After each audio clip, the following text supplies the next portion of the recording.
why writing items? Well, I used to be a corporate lawyer, which I really did like. I'm not even going to disparage it, and learned a lot. Yeah. But what I did largely when I was a lawyer, was help form nonprofits, and so I kind of got the bug. And I thought, well, I need to do this for myself, not just for other folks. But I didn't have an idea. I didn't know what to do. And sometimes when I was thinking of my ideas, they were too grand and really couldn't be done by me, my one person.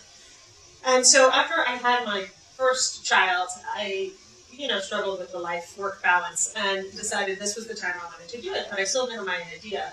So we were traveling, and I was putting my son to sleep at different people's houses and hotels and moving him from place to place. And I realized that he was falling asleep quite nicely, and I thought, this is fabulous, wonderful parent. I'm so good at all this. And I realized it did not have much to do with me, but rather it was that we brought with us these three consistent items. We brought his favorite book, his blanket, and his stuffed animal. And so to him, wherever those items were, meant home. Oh, so it was a kind of security that went along. Exactly. And I thought, And where it led me was actually to think originally about the children of victims of domestic violence. Because they tend to be folks who need to leave quickly and with very little. And so maybe they arrive at a shelter with even less than your average individual in the shelter. Because they really have picked up the middle of the night and run, right? Yeah. So what if you had a blanket or a stuffed animal as a child, and that didn't make it to the shelter? So all of a sudden you're in this place that's very unfamiliar, potentially loud and noisy and scary, and at minimum not home.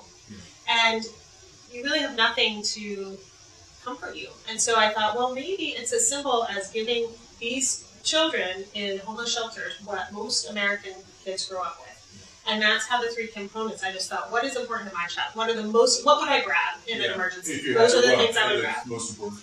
And so it's not that it's a complex idea, but I think it's something that people really identify with. That chances are they've had one of those items, and they understand, regardless of whether you have children, that those are crucial items to grow up with. And so that's how it started. And it was modest. I had good hopes and high hopes for it, but I didn't expect it to really grow in such a way that it has.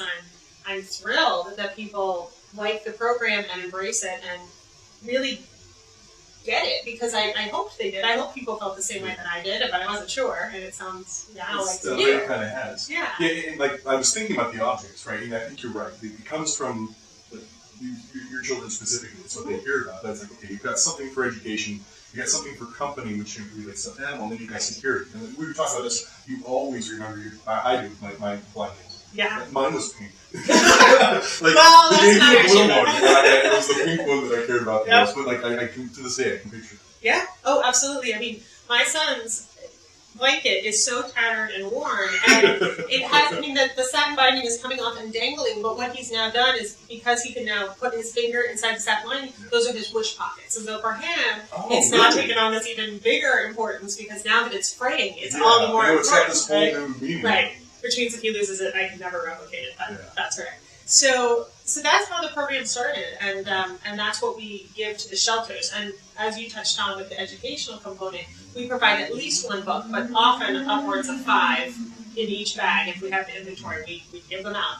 And all the bags are age specific. So we do bags for 0 to 2, 2 to 4, 4 to 7, and 7 to 10. So, a boy is going to get, a boy who's 7 or 10 would get a Harry Potter and a Power Ranger, stuffed animal. So that's not going to be the same thing that an infant is going to get. So you're being more specific with it. And it's not just a bunch of toys, bunch bags. It's very specific, very targeted.